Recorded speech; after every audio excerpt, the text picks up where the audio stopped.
Hey everybody, welcome to the February town hall of NeQter Labs. Gonna be reviewing, we have a new update coming out, 225, and that's what we're going to be reviewing on the webinar today. Hopefully keep it short and sweet. I don't think that enough has happened in the new year to cover, but there's actually quite a bit that is going to be taking place in this update. So that's what we'll review today. And as always, we'll be doing Q&A. Of course, if anyone has any questions on the upcoming update, existing update, past things, or just general NeQter questions, or CMMC. So there's always questions for CMMC. So 225, we're still working towards version 3. I believe, don't hold me to it, I believe this is the last version 2 update. It's always another one that we managed to cram in, but there's quite a few things that are going to be in this update that I think you're really going to like. So number 1, Duo log support. So for those of you that use Duo MFA and you'd like to pull in your Duo logs, you're going to be able to do that. There's a couple different ways. Primarily the way that we tie in is through a syslog. There's a light little Duo app that can be set up to pull from your Duo cloud or wherever you're are utilizing Duo, and it just pushes out that syslog.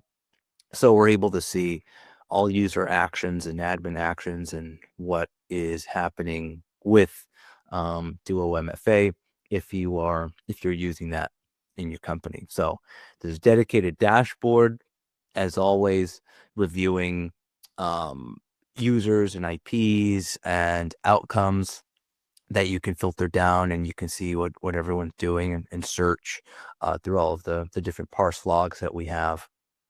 And we added in some alerts specifically for Duo.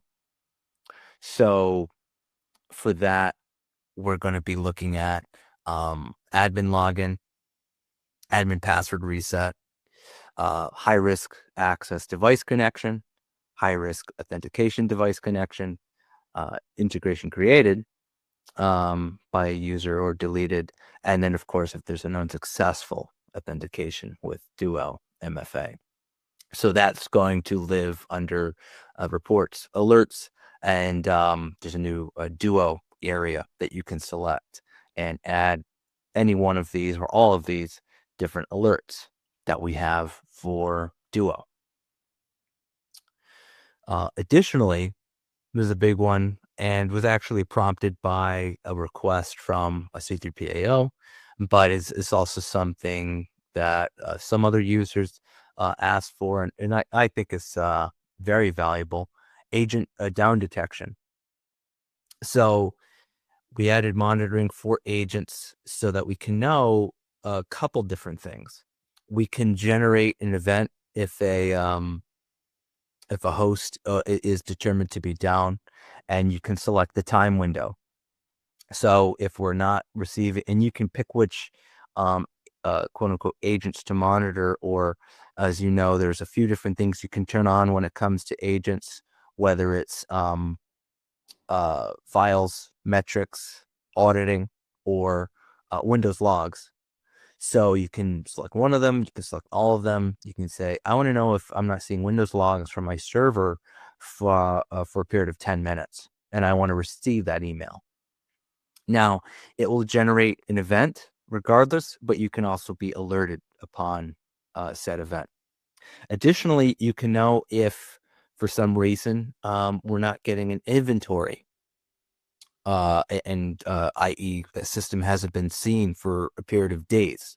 So that goes more into the days category, while the agent event stream is going to be in the minute window or hours, but much more frequent than say the inventory.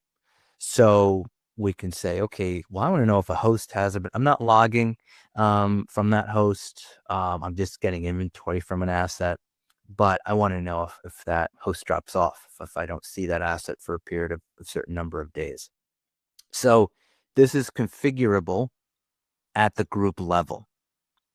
So you can determine under hosts, under agents within the group area, you can say, okay, well, my servers, I need to know within a minute if I'm not getting logs. But my general users group, 30 minutes is fine, or maybe in an hour, or even longer.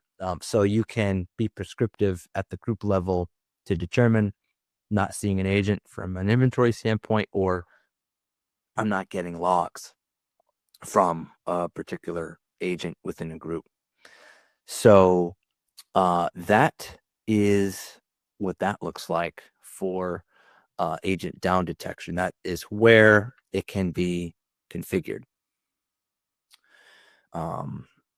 So additionally, moving on. So yeah, there's quite a few things built into this 225. So this was something that had come up with a couple different users and actually us internally.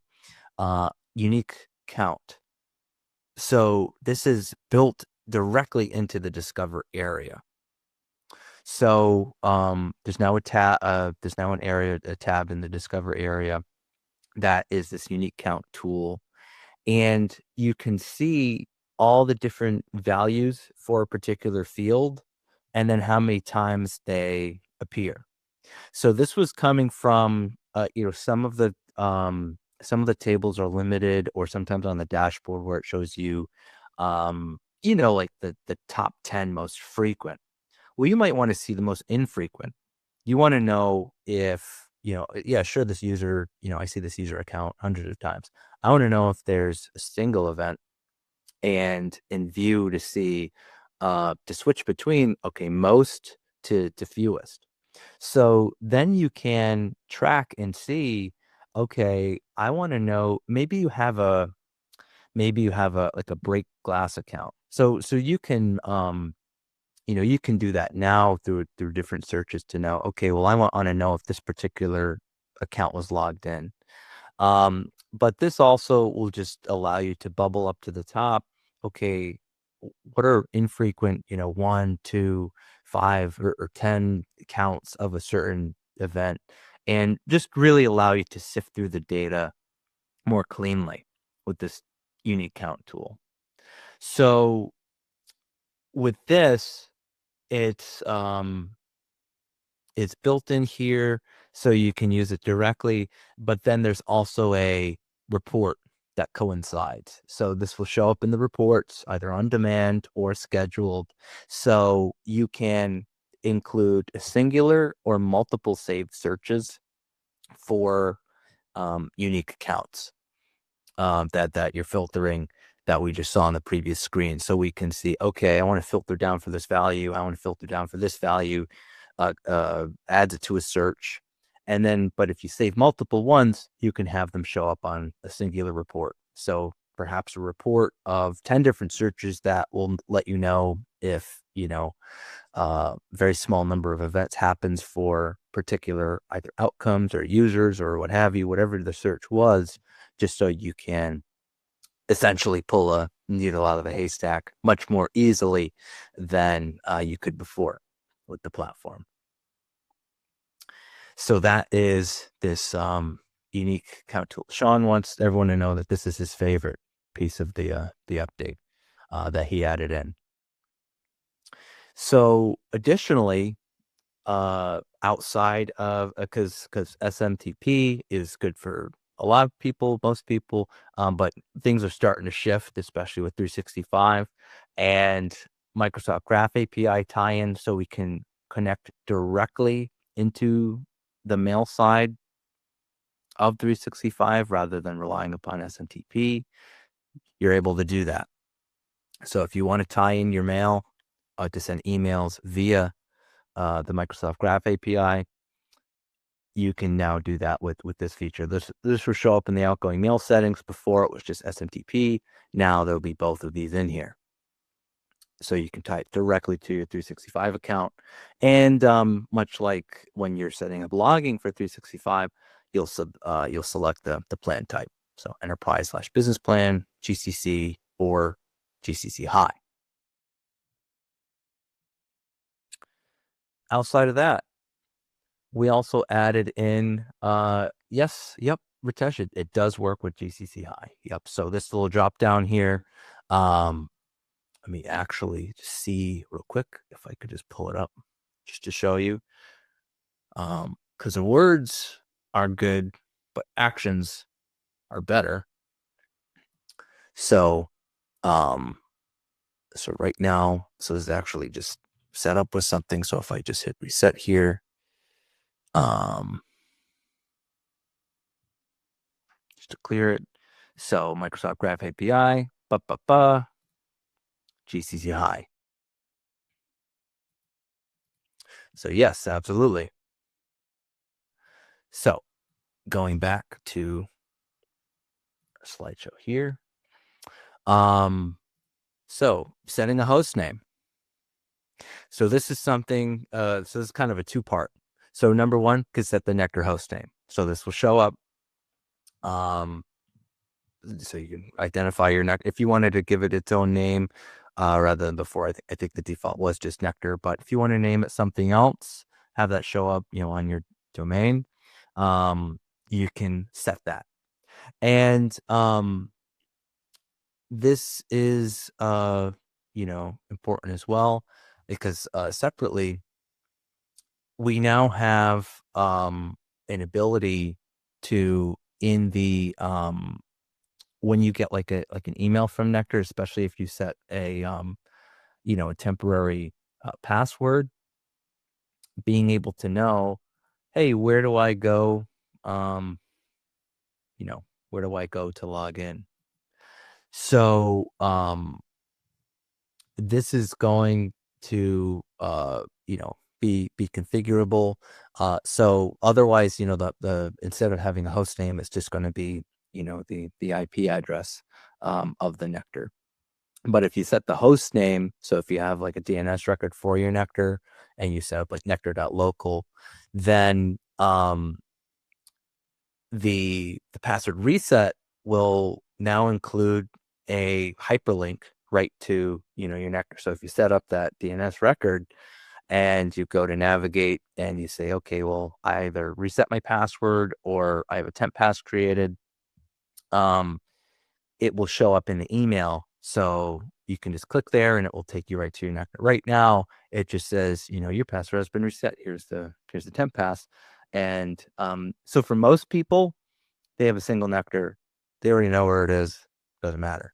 But for this is much more helpful to people who may have multiple NeQters, or maybe like an MSP who has multiple, users and clients. And, maybe you get a reset unprompted and you're like, great, which NeQter is that for?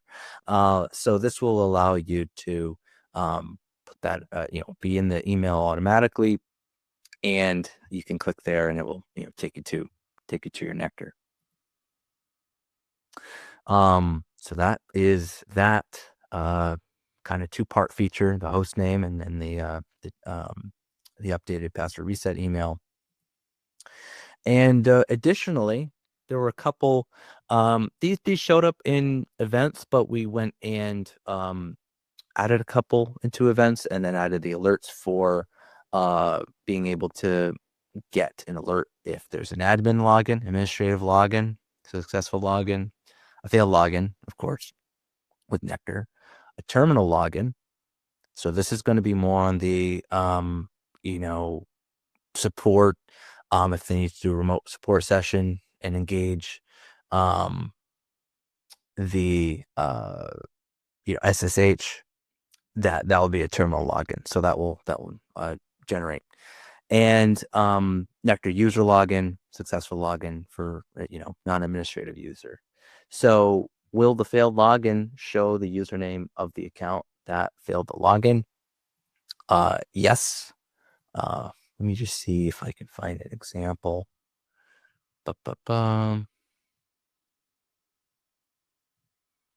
Yeah, because it aggregates by username. Yeah, so I'll just pull it up over here. Didn't think I have access to this, so this is nice actually. So this one, for example, NeQter administrative login. We click on here, and we can see within the details. Here's the the user email, admin@nectar.local. So yes, it will include that in the alert. Same thing for terminal login. We're able to see the successfully logged in, and we could see the value. This one's particularly a support. So yes, so it will be included in the context of the alert. Because yeah, that wouldn't be too useful if if somebody logged in. Great, who was it? I don't know. It's not helpful. So yes, it does include that in there. And then this I just put this in here just to show you. Some of these may matter to you, some of them may not. But there was expanded Windows event logs parsing for the Windows index, adding in some processes and application level logging. So this has been expanded in the Windows event log, parsing out, because we're getting the logs, but the values just weren't indivisible and parsed in some cases. So these have been expanded and now have their own fields within the Windows event log. So this was also added. Outside of that, those are the major kind of flagship things. Outside of that, so there is a new agent because there was a fix that was needed for certain Windows Server virtual machines. Uh, it would be just a snag on the agent preventing you from changing the destination IP, which is important. So new agent 225 to fix that, and some other things as well. So keep in mind, I have to redeploy, and the new agent is available as of 225, so it will be available when the update comes out. Couple other kind of nooks and crannies that are paste into this update is time range. There was an issue where sometimes you logged in NeQter and you couldn't change the time range. It was a bug that would come up occasionally for some users. That's fixed. User reset email sometimes not being sent. That's fixed. And one of the things as well for a couple users, because some people have shifted from pfSense to OpenSense, there were a couple logs that weren't being parsed correctly for OpenSense. That's fixed, and now that gets all visualized on the pfSense dashboard. So yeah, so this is just in the change log, nooks and crannies. Big thing is new agent is going to be available for this update. So that is everything in this. It was supposed to be a little small update, and we kept adding stuff in. So we had some questions, we had some requests, and we're able to. I think the biggest thing, the unique account is valuable when you're searching through stuff, when you want to quickly bubble up something that you're looking for. I think that the down detection for the agents is huge. Also, with I guess I could have included a slide for this, but as more and more of our clients are getting assessments from C3PAOs, NeQter is passing in the areas that it helps with, which is awesome. Sometimes people reach out when there's an assessment and they say, hey, I have a question on this, or the assessor has a question on this. More than happy to help answer that. Um, Sometimes in one of the crucial things, of course, is it's one thing to have the tool, it's another thing to have it, fully and properly configured. Either, having authenticated scans is going to be important for your CMMC assessment at 311.2, 311.3, being able to look at um, program level vulnerabilities or software level vulnerabilities or OS, very important. So having credential scans, having authenticated scans configured and running properly is going to be crucial. So, but then other times, stuff passes and it's fine. And then, for example, I think there was one C3PO that said, no, agents must absolutely be able to flag and say that, they're not sending. So we added that feature in, and that will be available for 225. So we'll be getting a concrete date for that. I know it's probably next week after that we're looking for that update. Rough number of how many NeQter clients have been through the C2PO assessment. I need to have a larger handle on that, I will admit, because not everyone reaches out. Sometimes we're just on a support call, or I'm just talking to a client and they say at the end of the call, oh, by the way, we passed an assessment. Like, well, we should have started the call with that. So at least 5, but we're probably in the 10 to 15 range at this point. I need to have I would like to have a list of, hey, here's everyone who has passed, but again, at least 5, but we're probably in the 10 to 15 successful, assessments being passed with NeQter included. Probably more, but again, I'm not in the business of conflating or inflating information. So, yeah. So hopefully that answers that. I know it's non-committal. I know I was at least 5. This is probably that's one of our going to be our efforts this year. I think Corey's going to help with that. Is communicating with people. Before it was kind of now that you can concretely hold a paper that says I have L2, people go to the mountaintop, they trumpet that, they say, hey, we did this, look how cool we are, and they are cool. But before, when it was self-attest, everyone's, they're like, do you want my prepared answer, or do you want the real answer? Type of stuff. People were less willing to give up information on their compliance. So yeah, but any questions on CMMC, NeQter? So formal preferred way to schedule configuration review of our install/environment. So that can be it depends on the context, in terms of if you're looking at just kind of NeQter health, NeQter metrics, that's best through support. If So support's always the best avenue to go through, and then if things need to be elevated either into a accounts or compliance or other types of dialogue, they'll tag in me or other team members. But if it's just kind of a review of NeQter, alerts turned on, things pushing, things parsing correctly, report setup, support's gonna be your best avenue,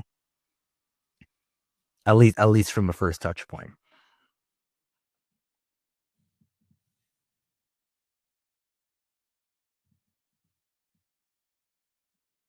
Yeah, yes, support is included with your license.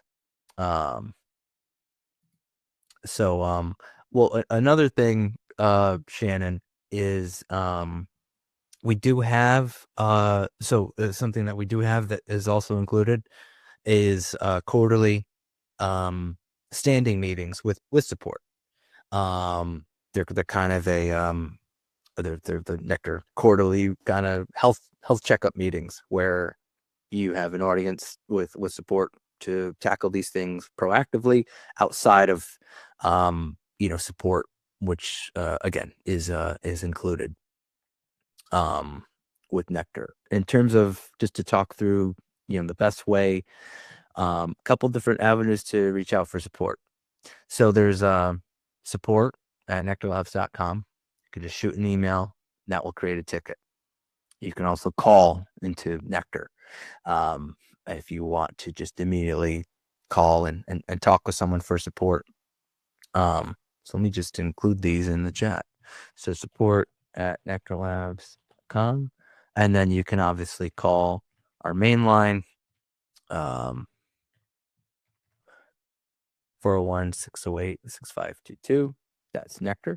But my favorite way, or the way that I recommend people to open up support, is if you're within the tool directly, come up to the top over here. We click on the doc site, and then you can submit a ticket. And this allows you to attach, an image, provide context, also classify the priority. If my NeQter's not running, it's a high. If it's I'm having a bug, it's a medium. If I have a question, it could be a low. And then you can classify again if it's a problem, feature request, question, stuff like that. Additionally, you can also submit a feature request through the doc site, which is embedded directly within NeQter on that little book icon in the top right. You can also navigate directly to docs.neqterlabs.com, and you'll get the same prompts here. So that is, I would lead with that in terms of setting up or submitting a support ticket. But those other ways work just fine as well.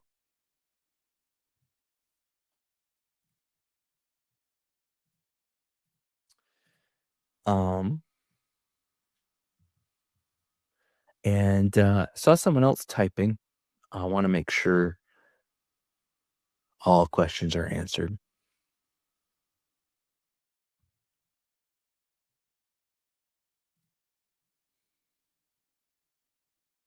Huh. We will, both Corey and I will be at CS5 West in April, San Diego. We won't be staying at the Gaylord. It's a little pricey, but we're staying in downtown because that's where all the fun is. That's where all the food is. So yes, we will be at CS5, the quote unquote official, CMMC event, CS5 West, and then we'll probably be at East again.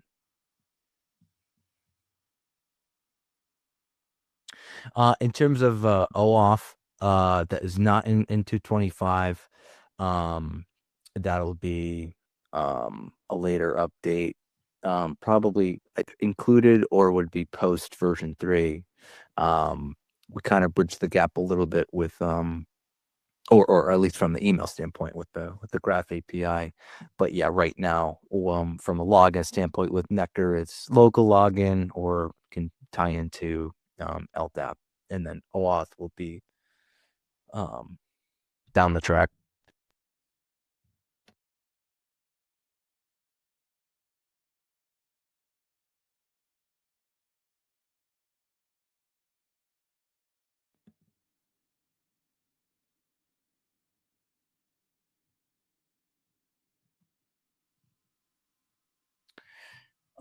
Yeah, no problem, Martin. But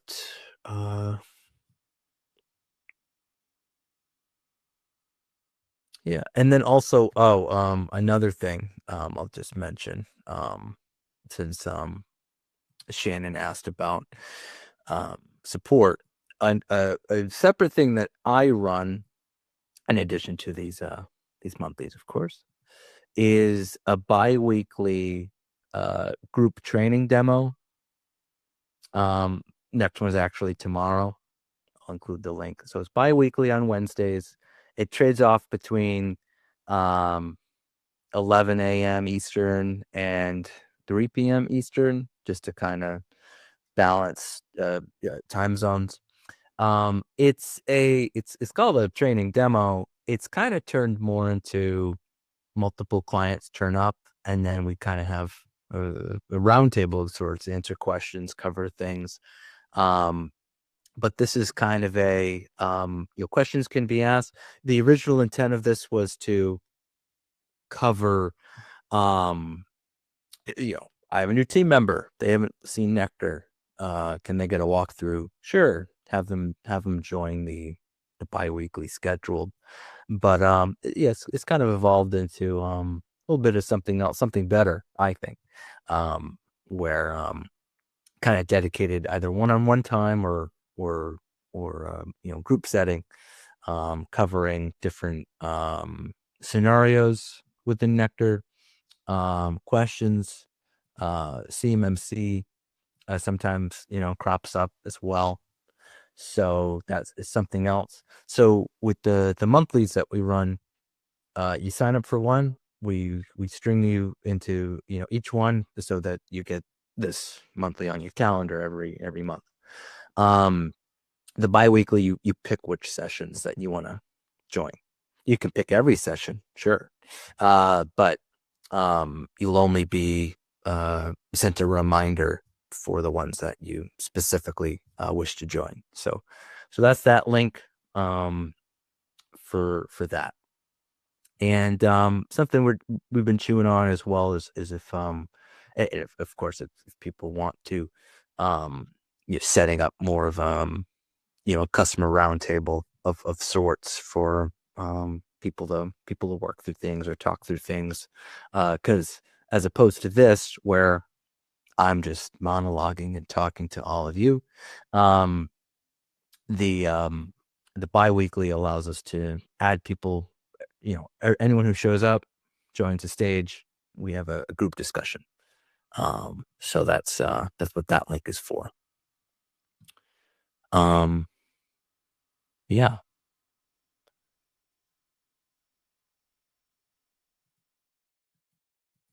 So I did mention I didn't have a slide on here talking about CMMC. Nothing's really new too much with CMMC, just the rollout's continuing.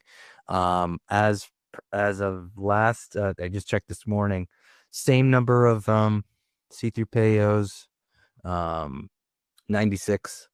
So nothing's changed there. But of course, if you have any questions on who should I pair with, who should I talk to, what would be a good C3PAO for prep, what would be a good C3PAO for mock assessment and full assessment, who should I avoid, maybe most importantly, feel free to always reach out and ask those types of questions, because we know just about anyone. We've heard of just about anyone. Of course, the ones to avoid, everyone typically hears about. So yeah, you want to pick the right horse for the race when it comes to picking the C2PAO. So always happy to have a dialogue on that as well.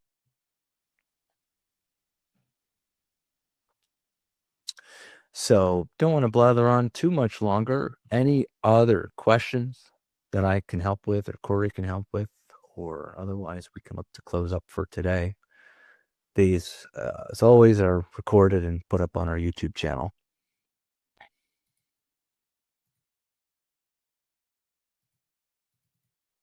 And drop that in the chat as well. Okay, I don't see anyone typing. I don't see any questions. So I think we're ready to close up. So hope everyone has a good February. No, we already breezed right through January. This year's just flying. So everyone have a safe and hopefully warmer February. Great Valentine's Day. We love all of our customers. We appreciate you. So we will talk again in March. Have a great rest of your day, everybody.